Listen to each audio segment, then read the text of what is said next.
We are not done with the new DLSS update yet. Lots of very interesting stuff in this one. If you haven't seen the first video, you probably want to go and catch up, but there were some excellent comments and things for me to look into. So first up, I somehow managed to ignore the fact that there was an even newer version of DLSS, preset K. So ignore what I said in the first video and select latest in the NVIDIA app. We'll compare that to preset J in a moment. There were some comments asking about the ship HUD, so I've taken a look at that. A number of people pointed out that testing upscaling on a static scene isn't ideal, so we've got some running around Lorville to compare. We're also talking about VRAM usage, Vulkan issues, and probably the most interesting thing, big undertaking this one, I've compared the performance between the old CNN preset E and the latest transformer preset K on a 2060, 3080, 4080, and even the brand new 5080. So, does the new model perform better on the latest cards? Can you even use it really that well on the older cards? Lots of stuff to get into. Let's get cracking. First up, let's include preset K because, as I said, we somehow managed to go on J. So, again, we've got 4K, we've got preset E, and then J, and then K. Both J and K are using the new transformer model, all the AI stuff. Is there much difference? Again, compared to E, I think both are clearer. You can just see a level of kind of blurriness maybe in the E model, but to my eyes, I can't really tell any significant difference between J and K. Onto the Horizon Reef, we're now looking at J and K performance on the left, which effectively is upscaling from 1080p, and then J and K quality from 1440p. So, can you see any difference between J and K, either for the performance or the quality preset? I'm not sure I can see anything really. In the flowers, I think it basically all looks pretty much the same. So yeah. One of the things that people rightly pointed out in the first video was that DLSS, all this upscaling stuff, doesn't necessarily show its worst qualities whilst in a static scene. So although there was some movement in the Area 18 globe stuff, let's have a look when things are moving. Now, I've slowed this down to 50% speed, so we've got a chance. We're running through Lorville. We've got 4K, no DLSS. We've got DLSS, the E, the old CNN model, and then we've got K, the latest transformer model. So, can you see anything? Now, I think it's pretty tricky. There are going to be some things we can see, though. There are points, I think, where there's a bit more kind of fizzling, maybe, in around kind of the edges of the kind of steps and the ledges. Look, potentially up here, as you come up here, there is some more movement. Look, keep an eye on this bit here. Just all of this along here compared to native and even, I think, K. Let's maybe head back slightly and try and watch that again. Keep an eye on this versus this. Is it better? I think it's better maybe in K. A big thing that's maybe a downside for DLSS, the fog in Lorville. Look, you see this movement up here? This is quite consistent. Quite hard to show you this, but again, keep an eye on here, especially compared to just the 4K image. I'll reverse that. There's a kind of big, almost, I don't know how to describe it, but the fog kind of just takes over. Let me just show you again. As the maybe something to do with the lighting, it just moves. But if you keep an eye on the native image, there is none of that, and it is quite consistent, that, and probably you can maybe just see it in various points. Let's keep an eye there. There's a bit there. Something's going on that's a bit weird with the lighting. I don't know if that is happening on the old model. So it's not like everything is completely better when it comes to just having DLSS on, and even potentially the old E model has its upsides. Although if I turn this all up to running at full speed, can you tell anything? Can you see any visible difference? Maybe, I don't know. And maybe if you were really looking, I don't know, even that kind of movement that you see on the steps, I think you have to be really looking for it. But you can actually notice the kind of weirdness in the fog lighting stuff going on. That is visible in the newest K version. One of the things that a lot of people mentioned in the comments was just this question: has the ship HUD improved? Because things can look pretty iffy with DLSS. Obviously 4K native on the left. You can see, yes, under the old Model E, things have definitely gone backwards. It has a much kind of more pixelated look to it.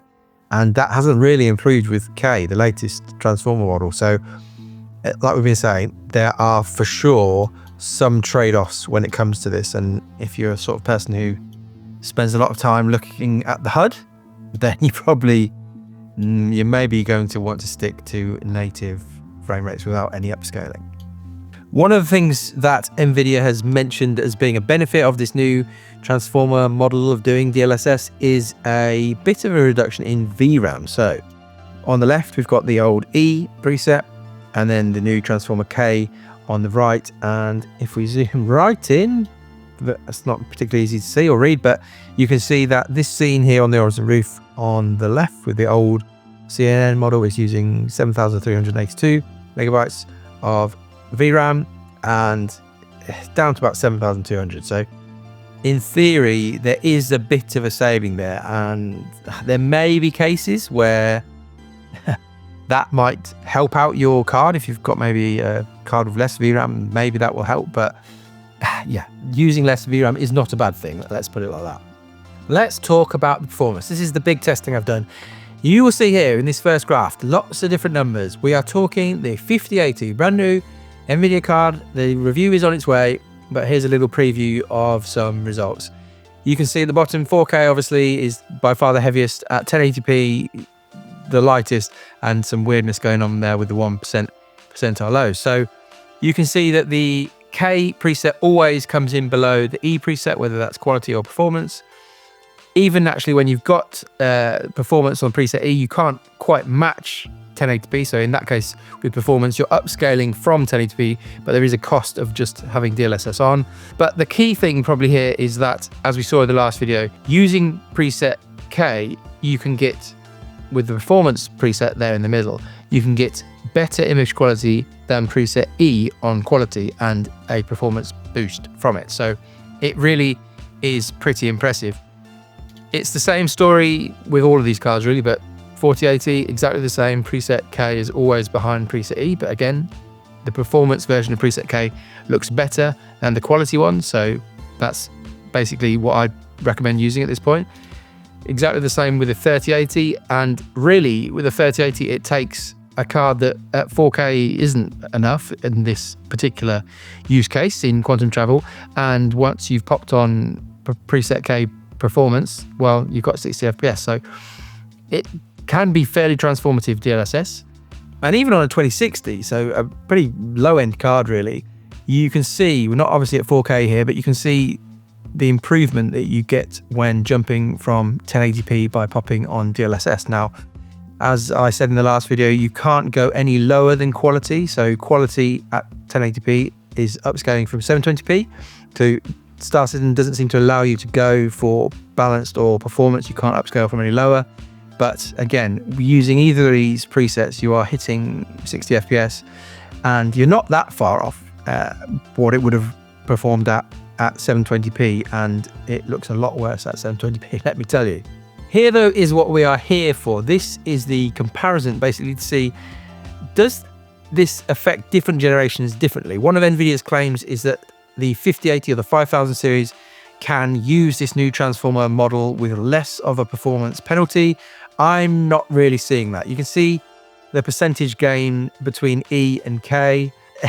There's no massive difference, and in some ways it's actually better on the 4000 and 2000 series here. It's around the 10% for the 3000 and 5000. And I think potentially what NVIDIA might be getting at might be the fact that this is used for ray reconstruction. Potentially on older cards, maybe that hit would be worse, but when just using DLSS super resolution, it seems to be affecting all the different generations about the same. So from that side of things, whatever card you've got, as long as it's an RTX 2000 series upwards, I'd be probably recommend popping it on the K preset. And Vulkan, where's all the Vulkan testing? Well, as CRG acknowledged themselves, the latest driver from NVIDIA seems to have messed up Vulkan in Star Citizen. Overall, what can you tell us about what's happening with Vulkan and the NVIDIA drivers? Well, so the we're still investigating the cause, but for now, right, we think it's related to a specific driver version from NVIDIA, related to the upgrades for the 5090 cards. So we're not quite sure exactly, but it is definitely, there is, when you update your NVIDIA drivers, there are two drivers, one for Direct3D and one for Vulkan. It doesn't look like it, but there are two. And so we think that there's an issue related to the latest version of the driver for Vulkan specifically. So as soon as that's working again, I'll be doing some testing, a little bit of Vulkan testing. To finish this all off, overall, I think this new transformer model is pretty transformational. There we go. It is significantly better looking than the old E preset. And what it does allow you to do now in high graphical intensity areas like the photo mode clouds or maybe quantum travel, it allows you to pop on the performance preset and upscale from 1080p, and it looks even better than the old model did, upscaling from 1440p. So big win from that side of things. There are trade-offs, as we've seen. That'll do it for this one.